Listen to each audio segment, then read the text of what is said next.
Hi friends, എല്ലാവർക്കും tips or happy ലൈഫിൻ്റെ പുതിയൊരു വീഡിയോയിലേക്ക് സ്വാഗതം. നമ്മൾ ഇന്ന് തയ്യാറാക്കാൻ പോകുന്ന നല്ല സ്വാദുള്ള ഒരു തിരണ്ടി വറുത്തരച്ച കറിയാണ്. അപ്പോൾ നമ്മൾ ഇതിനു മുമ്പ് തിരണ്ടിക്കറി വെച്ചിട്ടുണ്ട്. നല്ല ടേസ്റ്റായിട്ട് എന്താണ് ഇറച്ചിക്കറിയുടെ ടേസ്റ്റിലൊക്കെ നമ്മൾ തിരണ്ടിക്കറി ഇതിനു മുമ്പ് വെച്ചിട്ടുണ്ട്. എല്ലാവരും ഒത്തിരി ഇഷ്ടമായിട്ട് കമൻസൊക്കെ പറഞ്ഞിട്ടുള്ളതാണ് ആ വീഡിയോ. അപ്പോൾ ഇന്ന് നമ്മൾ മറ്റൊരു രീതിയിലാണ് തിരണ്ടി കറി വെക്കുന്നത്. അപ്പോൾ നമുക്ക് നേരെ വീഡിയോയിലേക്ക് പോവാം.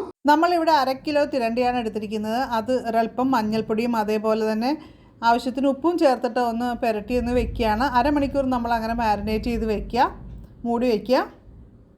അപ്പോൾ നമ്മുടെ മീൻ കഷ്ണത്തിലേക്ക് ഉപ്പും മഞ്ഞൾപ്പൊടിയൊക്കെ നന്നായിട്ട് പിടിച്ചിരിക്കും. നമ്മൾ അരമുറി തേങ്ങ നമ്മളൊന്ന് വറുത്തെടുക്കുന്നുണ്ട്. അപ്പോൾ അതിലേക്ക് നമ്മൾ 3 ചെറിയ ഉള്ളി അരിഞ്ഞതും അതേപോലെ തന്നെ 3 വെളുത്തുള്ളി അരിഞ്ഞതും കൂടി ചേർത്ത് കൊടുക്കുന്നുണ്ട്. പിന്നെ നമുക്ക് ഒരു തണ്ട് കറിവേപ്പില കൂടി അതിലേക്ക് ചേർത്ത് കൊടുക്കാം. നമ്മൾ തേങ്ങ വറുക്കുന്നത് ഒരുവിധം പാകമായി തുടങ്ങി. അപ്പോൾ ഇനി നമുക്കൊരല്പം കഴിഞ്ഞിട്ട് നമുക്ക് പൊടികൾ ചേർത്ത് കൊടുക്കാം. അപ്പോൾ അടുത്തായിട്ട് നമുക്ക് പൊടികൾ ചേർത്ത് കൊടുക്കാം. നമ്മളിപ്പോൾ മല്ലിപ്പൊടി 1 ടേബിൾ സ്പൂൺ ചേർത്ത് കൊടുക്കുന്നുണ്ട്. അതേപോലെ തന്നെ കാശ്മീരി മുളക് പൊടി 1 ടേബിൾ സ്പൂൺ ചേർത്തിട്ടുണ്ട്. നമ്മുടെ സ്പൂണ് ഞാൻ കാണിച്ചു തരാം കേട്ടോ. പിന്നെ സാധാരണ മുളക് പൊടി 1 സ്പൂൺ. ഇതാണ്, ഈ സ്പൂണിലാണ് നമ്മൾ ചേർത്തത്. ഏകദേശം വലിയ സ്പൂൺ തന്നെയാണ്. അപ്പോൾ തീ നമ്മൾ ഏറ്റവും സിമ്മിലാക്കിയിടാം, അല്ലെങ്കിൽ കരിഞ്ഞു. അപ്പോൾ നമ്മൾ തീയൊക്കെ ഓഫാക്കിയിട്ടുണ്ട്. അപ്പോൾ എന്നിട്ടും കുറച്ച് സമയം നമ്മളൊന്ന് ഇളക്കി കൊടുക്കണം ഇതുപോലെ. അപ്പോൾ നല്ലൊരു മൂത്ത ഒരു മണം വരും. നമ്മൾ ഇളക്കാതെ ഇരുന്ന് കഴിഞ്ഞാൽ അത് കരിഞ്ഞു പോകാൻ ചാൻസ് ഉണ്ട്. അതുകൊണ്ടാണ് അടിഭാഗത്തുള്ളത്. ഇതിനിടയ്ക്ക് നമ്മൾ 4-5 കുടംപുളി നമുക്ക് കുറച്ച് വെള്ളത്തിലിട്ടൊന്ന് കുതിരാനായിട്ട് വയ്ക്കാം. ഇനി നമുക്ക് ഇതൊന്ന് അരച്ചെടുക്കുകയാണ് വേണ്ടത്. ഫസ്റ്റ് ജസ്റ്റ് ഒന്ന് അരച്ചെടുത്തതിന് ശേഷം ഒരല്പം വെള്ളം കൂടി ചേർത്തിട്ട് നല്ല വെണ്ണം പോലെ തന്നെ അരച്ചെടുക്കുകയാണ് നമ്മൾ ചെയ്യാൻ പോകുന്നത്.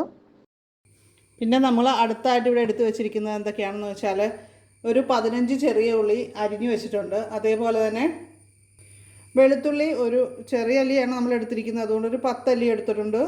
അപ്പോൾ വലുതാണെങ്കിൽ 5 എടുത്താൽ മതി. പിന്നെ നമുക്കൊരു ചെറിയ കഷ്ണം ഇഞ്ചി നമ്മളിവിടെ കട്ട് ചെയ്ത് വെച്ചിട്ടുണ്ട്. പിന്നെ നമ്മളിവിടെ 6 വെള്ളക്കാന്താരിയാണ് എടുത്തിരിക്കുന്നത്. അത് എരിവ് അനുസരിച്ച് കാര്യങ്ങൾ എടുക്കുക കേട്ടോ. പിന്നെ നമ്മൾ കറിവേപ്പില എടുത്ത് വെച്ചിട്ടുണ്ട്. അപ്പം നമ്മൾ ചട്ടി ചൂടായിട്ടുണ്ട്. അപ്പോൾ നമ്മൾ കുറച്ച് വെളിച്ചെണ്ണ ഒഴിച്ച് കൊടുക്കുന്നുണ്ട്. ഒരു 2-3 സ്പൂൺ നമുക്ക് ഒഴിക്കാം. ചട്ടി ഒന്ന് ചുറ്റിച്ച് കൊടുക്കുകയാണ് ഇപ്പോൾ ചെയ്യുന്നത്. ഇഞ്ചിയും പച്ചമുളകും ഇട്ട് കൊടുക്കാൻ പോവാണ്.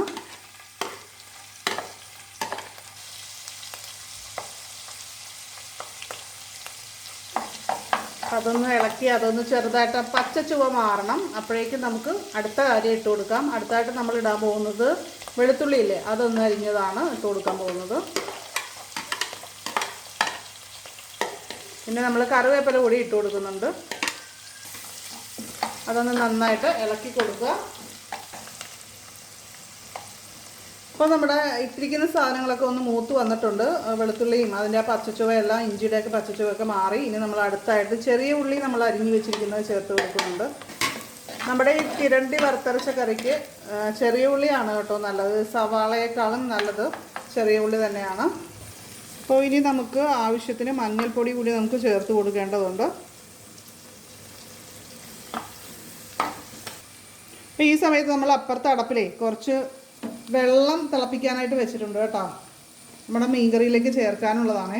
അപ്പോൾ ഞങ്ങളിവിടെ ഒരല്പം കാശ്മീരി മുളക് പൊടി ചേർക്കുന്നുണ്ട്. അപ്പോൾ നമ്മുടെ കറിക്ക് കുറച്ച് ശോഭ കിട്ടാൻ വേണ്ടിയിട്ടാണ് ഇത് ചേർക്കുന്നത്. ഇത് വേണമെന്നില്ല, നിർബന്ധമുള്ള കാര്യമല്ല കേട്ടോ. നമ്മൾ അരപ്പ് ചേർക്കുമല്ലോ, അത് മതി. എന്നാലും ഞങ്ങൾ കുറച്ചൊരു നല്ല കളർ കിട്ടാൻ വേണ്ടിയിട്ട്, ഇവിടെ കളറിൻ്റെ ആൾക്കാരാണ്.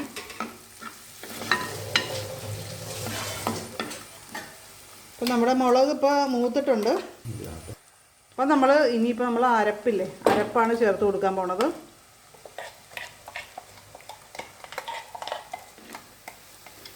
പിന്നെ നമ്മൾ ആ മിക്സിയുടെ ജാറ് ഒന്ന് കഴുകി നമ്മൾ ഇത്തിരി വെള്ളം ഒഴിക്കുന്നുണ്ട്. അതേപോലെ കുറച്ച് വെള്ളം കൂടി നമ്മൾ അതേപോലെ ഒഴിച്ചു കൊടുക്കുന്നുണ്ട്. ജാറ് നന്നായിട്ട് കഴുകി സൈഡിലൊക്കെയുള്ള തേങ്ങാരപ്പെല്ലാം പോരട്ടെ. അപ്പോൾ ഇനി ഇതിങ്ങനെ ഇരുന്ന് നന്നായിട്ട് തിളച്ച് വരട്ടെ കേട്ടോ. നമ്മൾ കുടംപുളി കൂടി ഇതിൻ്റെ കൂട്ടത്തിൽ ഇട്ടിട്ടുണ്ട്. അപ്പോൾ നമ്മുടെ കറി നന്നായിട്ട് തിളച്ചിട്ടുണ്ട്. അപ്പോൾ ഇനിയിപ്പോൾ മീൻ ഇട്ട് കൊടുക്കാൻ പോവുകയാണ്. നമ്മൾ 1/2 കിലോ മീനാണ് കേട്ടോ എടുത്തിരിക്കുന്നത്. നേരത്തെ നമ്മൾ കാണിച്ചു.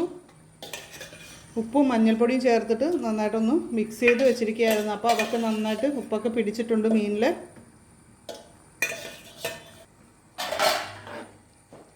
അപ്പോൾ ഇതൊന്ന് നന്നായിട്ട് ഒന്ന് ഇളക്കി സൂക്ഷിച്ച് വേണം ഇളക്കാൻ. അപ്പോൾ നമ്മൾ നന്നായിട്ടെല്ലാം മിക്സ് ചെയ്ത് കാര്യങ്ങളെല്ലാം കറിക്ക് ആവശ്യമായിട്ടുള്ള കാര്യങ്ങളെല്ലാം ചേർത്ത് കൊടുത്തിട്ടുണ്ട്. അപ്പോൾ അതിന് ശേഷം നമ്മൾ ഇതൊന്ന് വേവിച്ചെടുക്കുകയാണ് വേണ്ടത്. ഇപ്പോൾ ഒരു 15 മിനിറ്റ് നമുക്കൊന്ന് മൂടി വെച്ച് വേവിക്കാം. ഇടയ്ക്കൊന്ന് തുറന്നൊക്കെ നോക്കണം കേട്ടോ. അപ്പോൾ നമ്മുടെ വറുത്തരച്ച തിരണ്ടിക്കറി നന്നായിട്ട് റെഡി ആയിട്ടുണ്ട്. ഇപ്പോൾ നന്നായിട്ട് തിളച്ച് കാര്യങ്ങളൊക്കെ റെഡി ആയിട്ടുണ്ട്. ഇപ്പം നമ്മൾ ഉപ്പും അതുപോലെ തന്നെ പുളിയും ഒക്കെ എങ്ങനെയുണ്ടെന്നൊന്ന് നോക്കണം കേട്ടോ. ഈ ഒരു സമയത്ത് നമുക്ക് നോക്കിയിട്ട് ആവശ്യമുണ്ടെങ്കിൽ ചേർത്ത് കൊടുക്കാം. അപ്പം നമ്മുടെ കറി സൂപ്പറാണ്, എല്ലാം പാകത്തിനുണ്ട് കേട്ടോ. അപ്പോൾ ഉപ്പ് എന്തെങ്കിലും കുറവുണ്ടെങ്കിൽ നമുക്ക് ഈ സമയത്ത് ആഡ് ചെയ്ത് കൊടുക്കാം കേട്ടോ. നമുക്ക് 2 മിനിറ്റ് കൂടി ഇങ്ങനെ വെക്കാം. അതിന് ശേഷം നമുക്ക് തീ ഓഫ് ചെയ്യാം. അപ്പോൾ വെളിച്ചെണ്ണ നന്നായിട്ടൊന്ന് തെളിഞ്ഞ് വരട്ടെ. ഇവിടെ സൈഡിലൊക്കെ വെളിച്ചെണ്ണ തെളിഞ്ഞ് വരുന്നുണ്ട്. അതുപോലെ കുറച്ചുകൂടി ഒന്ന് തെളിഞ്ഞ് വന്നതിന് ശേഷം നമുക്ക് തീ ഓഫ് ചെയ്യാം. അപ്പോൾ തീ ഓഫ് ചെയ്തിട്ടുണ്ട്. അപ്പോൾ ഈ വീഡിയോ നിങ്ങൾക്ക് ഇഷ്ടമായിട്ടുണ്ടെങ്കിൽ ലൈക്ക് ചെയ്യുക. അതേപോലെ തന്നെ നിങ്ങളുടെ ഫ്രണ്ട്സിലേക്കും ഇതൊന്ന് ഷെയർ ചെയ്ത് കൊടുക്കുക. അപ്പോൾ തിരണ്ടി വറുത്തരച്ച കറി ഇതുവരെ കഴിച്ചിട്ടില്ലെങ്കിൽ കഴിച്ച് നോക്കണം, അടിപൊളി ടേസ്റ്റാണ് കേട്ടോ. അപ്പോൾ നമ്മുടെ ടിപ്സ് ഫോർ ഹാപ്പി ലൈഫിൻ്റെ യൂട്യൂബ് ചാനൽ സബ്സ്ക്രൈബ് ചെയ്യാത്തവർ സബ്സ്ക്രൈബ് ചെയ്ത് ബെല്ലൈക്കൺ ക്ലിക്ക് ചെയ്യുക. അതുപോലെ ഫേസ്ബുക്ക് പേജാണ് നിങ്ങൾ ഫോളോ ചെയ്യുന്ന ഫേസ്ബുക്ക് പേജിലാണ് നിങ്ങൾ കാണുന്നതെങ്കിൽ അത് ഫോളോ ചെയ്യാനും മറക്കരുത് കേട്ടോ. അപ്പോൾ നമുക്ക് നല്ലൊരു വീഡിയോ ആയിട്ട് വീണ്ടും കാണാം. നന്ദി, നമസ്കാരം.